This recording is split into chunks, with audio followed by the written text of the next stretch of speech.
Good morning people. Today isa na namang pinagpalang araw para sa ating lahat at kumusta na po kayo?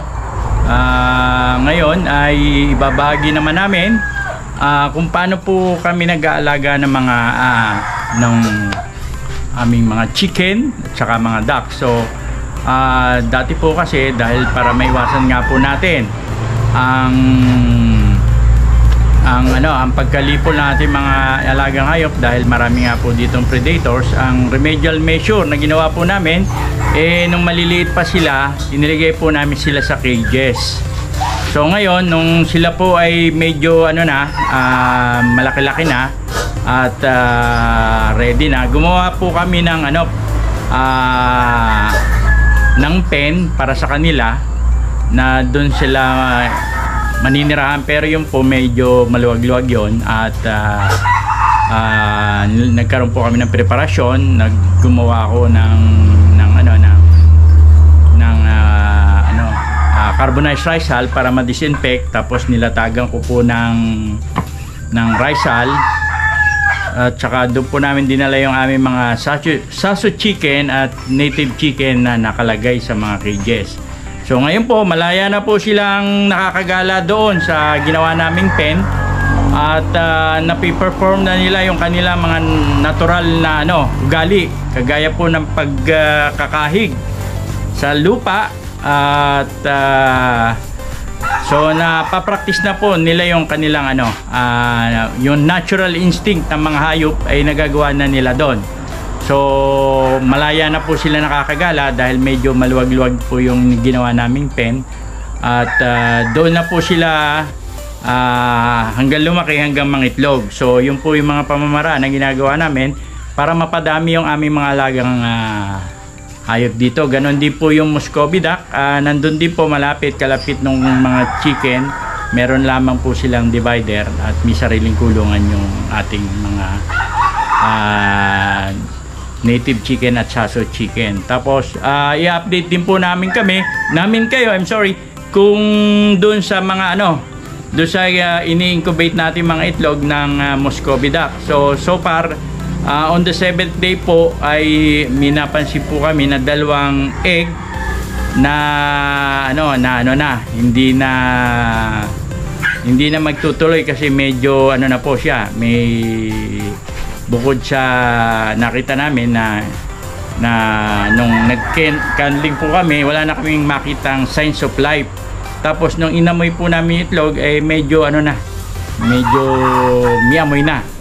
Kaya po ang ginawa namin po, tinanggal na, at siguro po ito po ay resulta nung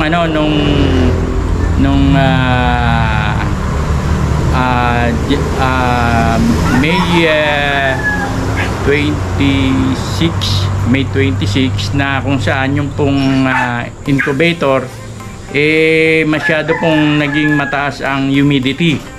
So dahil po yung sensor nailagay ko doon sa tabi instead na doon sa gitna, kaya po hindi po nung tingnan ko po the following day nakita ko po masyadong mainit na yung yung kanilang kanilang incubator. So ang ginawa, kaya po ayun, baka yun po ang isa sa mga naging resulta kung bakit may 2 itlog na pero so far the rest po ay okay naman. Nung nag-candling po kami, tinesting ko, nakita ko naman po na mga buhay pa naman yung mga itlog natin.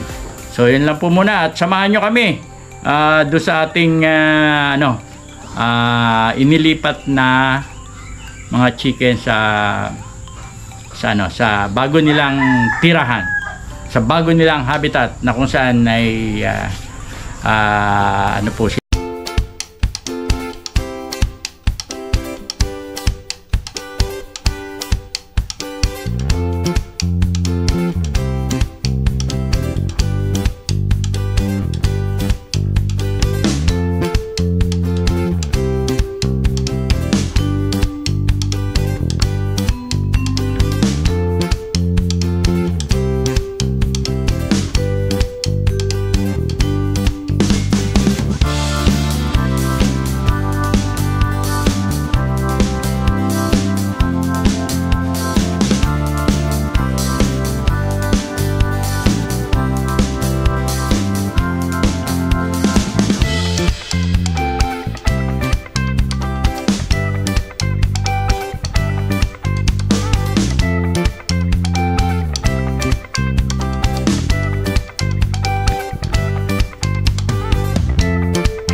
humidity.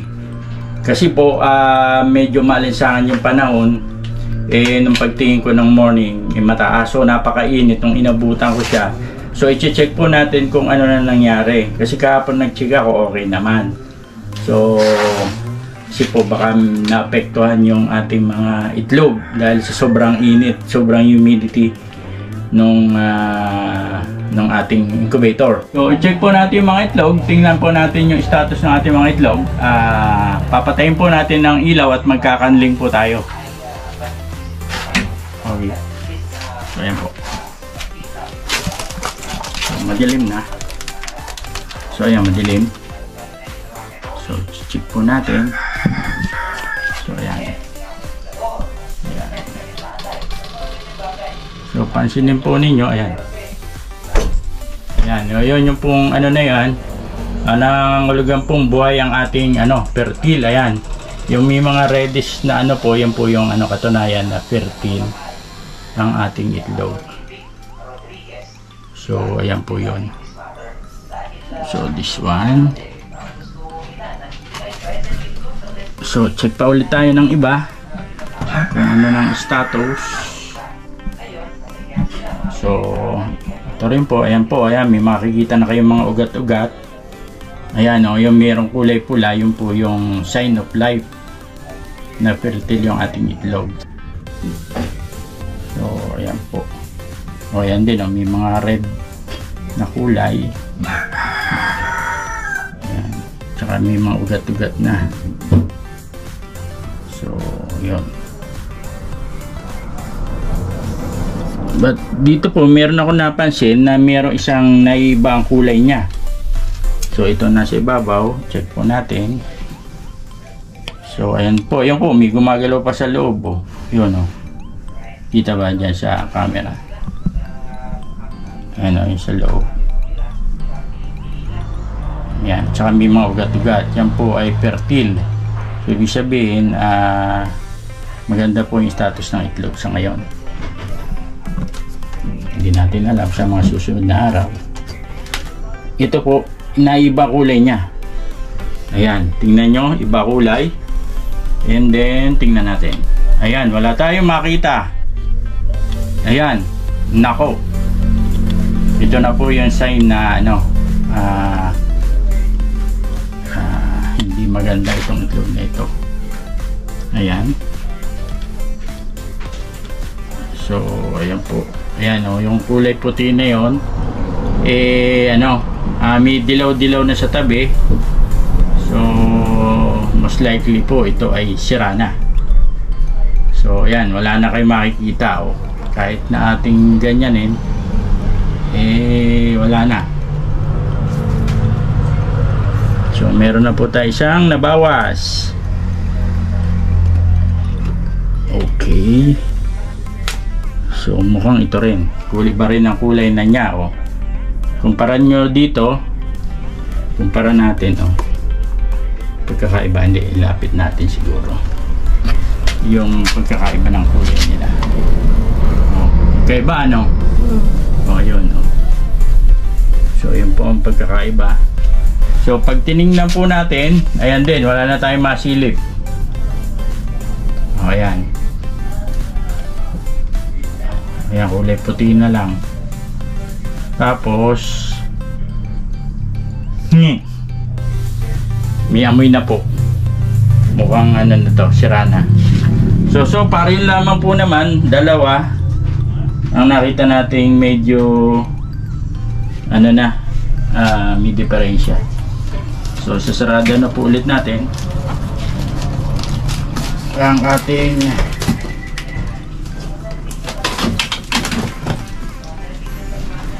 dalawa po. Na to.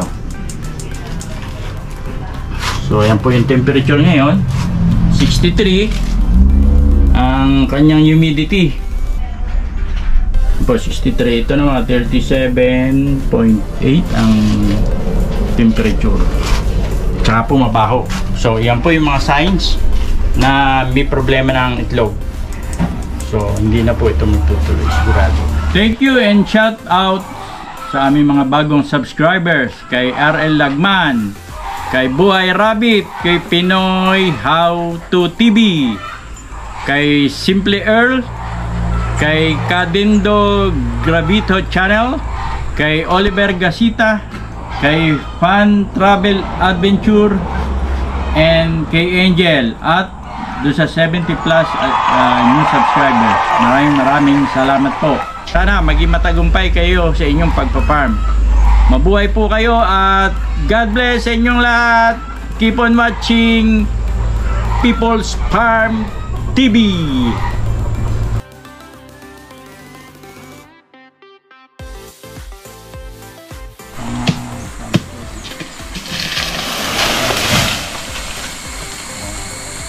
One point down, two to go.